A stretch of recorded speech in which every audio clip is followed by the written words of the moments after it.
মনের কোণে কোথাও যেন কষ্ট অনুভব হয়। আমার সকাল থেকে দুপুর পর্যন্ত কিভাবে কাটে।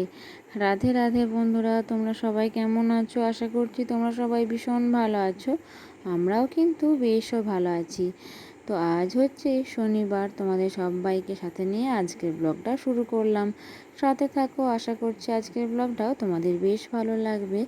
তো আজকে না ছেলে এখনও ঘুমাচ্ছে, আর ঘুম থেকে উঠি আজকে প্রথমে কি করলাম বলো তো, ভালো করে বাড়িঘরগুলো ঝাড় দিয়ে নিলাম। তো ছেলে ঘুমানোর আগে যদি বাড়িঘরগুলো ঝাঁটপাট দিয়ে নেওয়া যায় তাহলে অনেকটাই কাজ এগিয়ে যায়। তো এদিকে দেখো, মেয়ে সকালে উঠে ফ্রেশ হয়ে না এখানে ডাইনিংয়ে লাফদড়ি খেলে। তো প্রতিদিনই সকালে আর বিকালে মেয়ে লাফদড়ি খেলে আর কি। তো এটা শরীরে ওর অনেকটা এক্সারসাইজও হয়, আর কি বলো তো, একটু সকালে বিকালে এক্সারসাইজ করলে শরীরও ভালো থাকে। তো যাই হোক, এদিকে আমি তো ছেলে উঠে পড়ার পর ছেলেকে খাইয়ে দিয়েছিলাম। তো ছেলে এদিকে খেলা করছিল আর আমি এদিকে বিছানাটা বাগিয়ে নিলাম। তো বিছানাটা ভালো করে পরিষ্কার করে ঝেড়ে নিলাম। তো তারপরে না এদিকে খাটের এই দুই দিক একটু পরিষ্কার করে মুছে দিলাম। তো মোছামুছির কাজ তো রোজই করতে হয়, না হলে না এগুলো বারে বারে নোংরা হয়ে যায়, আর অপরিষ্কারটা একদমই ভালো লাগে না। তো সেই জন্যই আর কি কী করি বলো তো, মাঝে মধ্যে পরিষ্কার করে নেওয়ার চেষ্টা করি। তো সব সময় না হয়ে ওঠে না, তো ছেলেকে নিয়ে বিশেষ করে ব্যস্ত হয়ে পড়ি। তো এইদিকে জলখাবার বসিয়ে দিয়েছিলাম। তো জলখাবার বলতে কি জানো তো বন্ধুরা, আজকে তো শনিবার, আমার মেয়ের গানের স্যার আসে।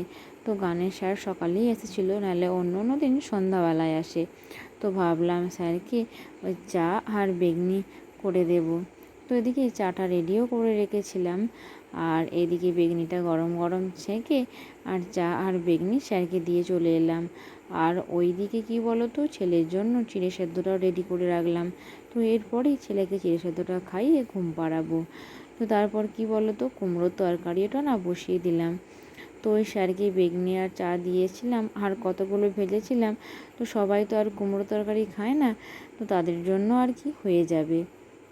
তো এদিকে দেখো, কড়াইয়ের মধ্যে তেল দিয়ে দিয়ে এর মধ্যে টমেটো কুচি, তারপর একটু সামান্য পরিমাণে হলুদ, নুন আর আদার গুঁড়ো দিয়ে দিয়েছিলাম। তো একটু ভাজা ভাজা করলে তাহলে মশলার গন্ধটা কেটে যায়, মানে বিশেষ করে হলুদ আর আদার গন্ধটা কেটে যায়, আর নুন দেওয়ার ফলে টমেটোটা গলে যায়। তো তাহলে একটু মশলাটা কষানো হয়ে গেলে তারপর ওই যে কেটে রাখা কুমড়োগুলো দিয়ে দিলাম। আর ওইদিকে ছোটো কুকারের মধ্যে আলুটা আগে ভাগেই সেদ্ধ করে রেখে দিয়েছি। তো কুমড়োটা ভালো করে কষিয়ে নিয়ে তারপরই আর কি একটু সেদ্ধ হলে আলুটা দেব। তো এভাবে দেখেছি কুমড়োর তরকারি করলে খুব সুন্দর টেস্ট হয়, আর খুব তাড়াতাড়ি বানানো হয়ে যায়।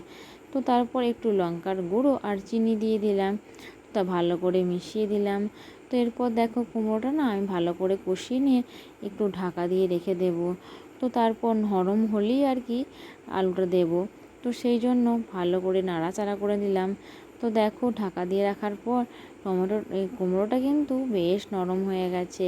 তো তারপরে এই যে ছোটো ছোটো করে কেটে রাখা আলু সেদ্ধটা দিয়ে দিলাম।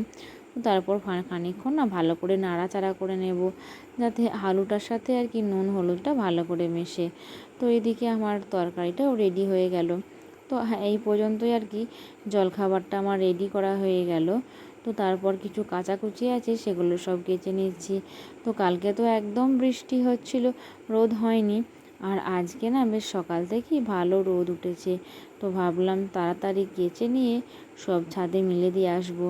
তো শুধু আজকেকার কাচাকুচি তো নয়, কালকে যেগুলো সব শুকলাম, মানে শুকোয়নি, যেগুলো সব দোতলায় মেলা আছে, তো সেগুলোও সব মিলতে হবে। তো ভাবলাম ওগুলো মাকে বললাম যে তুমি যাও আগেকার দিনেরগুলো মিলে দিয়ে এসো, আর আমি এগুলো কেচে মিলতে যাব। তো এদিকে কি হলো জানো তো বন্ধুরা, এই কাচতে কাচতেই না ছেলে ঘুম থেকে উঠে পড়লো। তো সেই জন্য আমার আর এই কাচাকুচি করার পর ছাদে মিলতে যাওয়া হলো না। তো মাই মিলে দিয়ে এসেছিলো।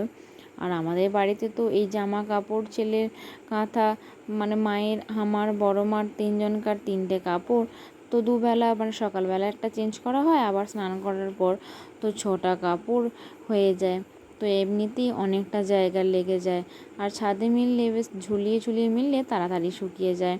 তো তারপর তো আমার শ্বশুরমশাইদের জামা প্যান্টও থাকে, ছেলের থাকে। তারপর ওদের বাবার, মেয়ের, কাকায়ের, আমাদের সব্বাইকার অনেক জামা কাপড় জড়ো হয় বলতে পারো।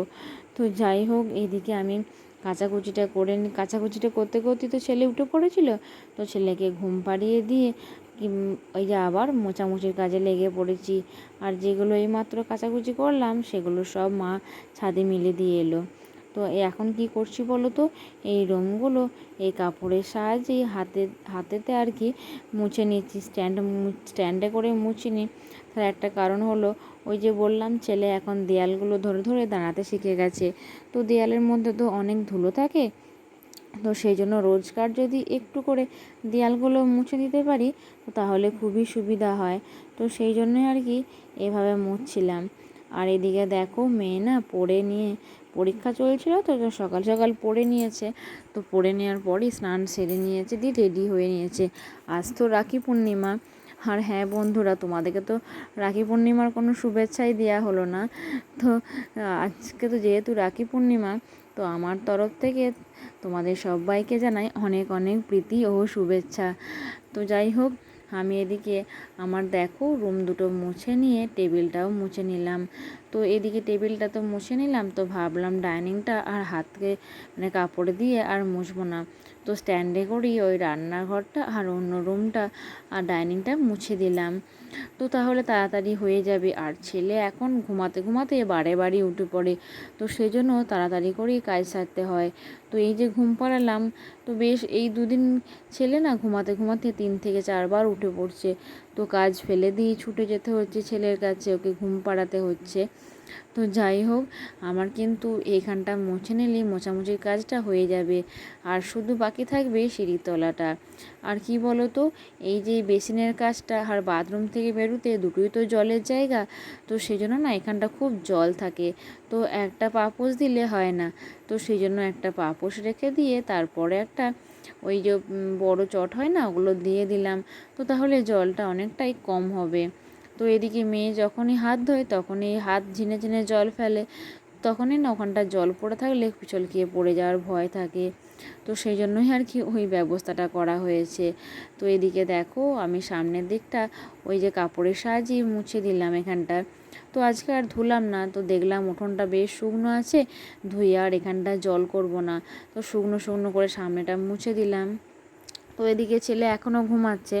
তো ছেলেকে ঘুম থেকে ওঠার পর যে স্যালাক্সটা খাওয়াই সেটা এখানে বসিয়ে দিচ্ছি।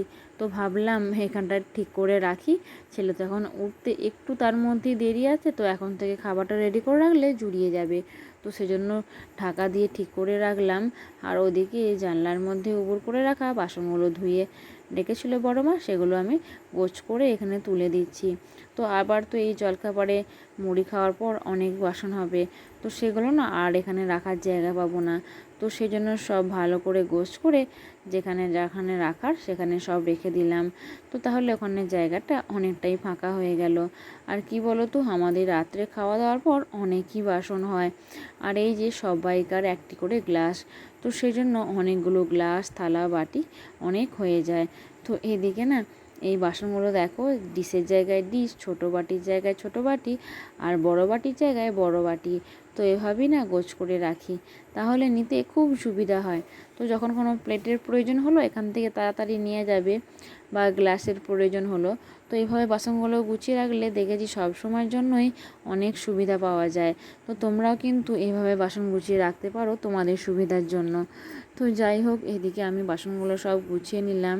আর কি বলো তো বন্ধুরা, আমাদের যে যৌথ পরিবার, তো যৌথ পরিবার তো লোকজন বেশি হবেই।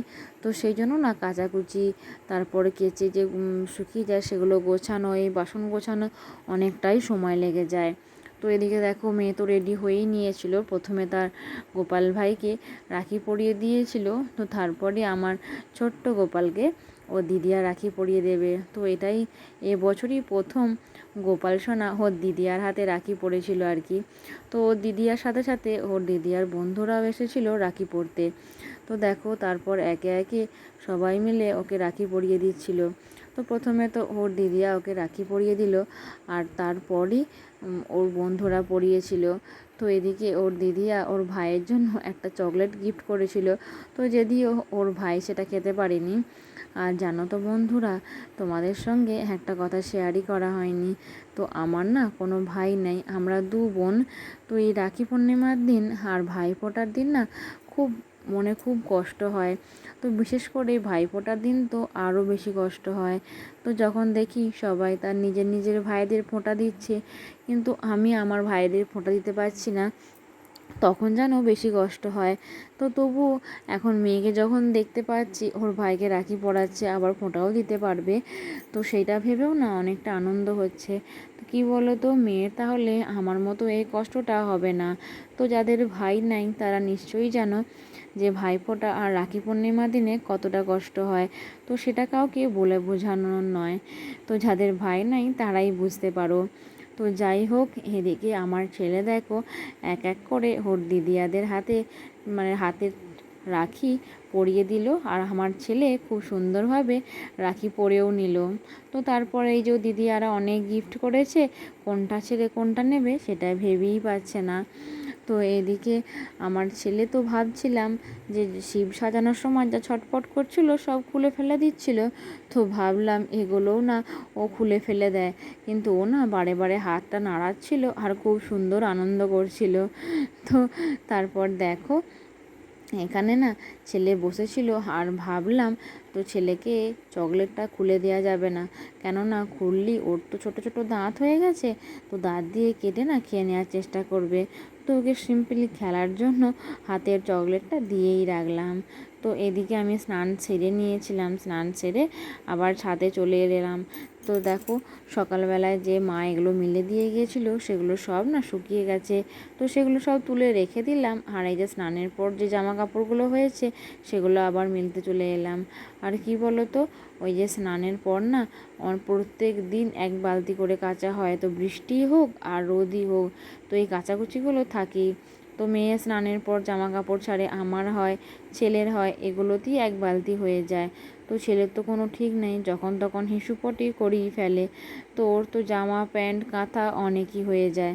তো যাই হোক, আমার আজকের ভিডিওটা এখানেই শেষ করছি, আবার দেখা হবে নেক্সট ভিডিওতে। রাধে রাধে।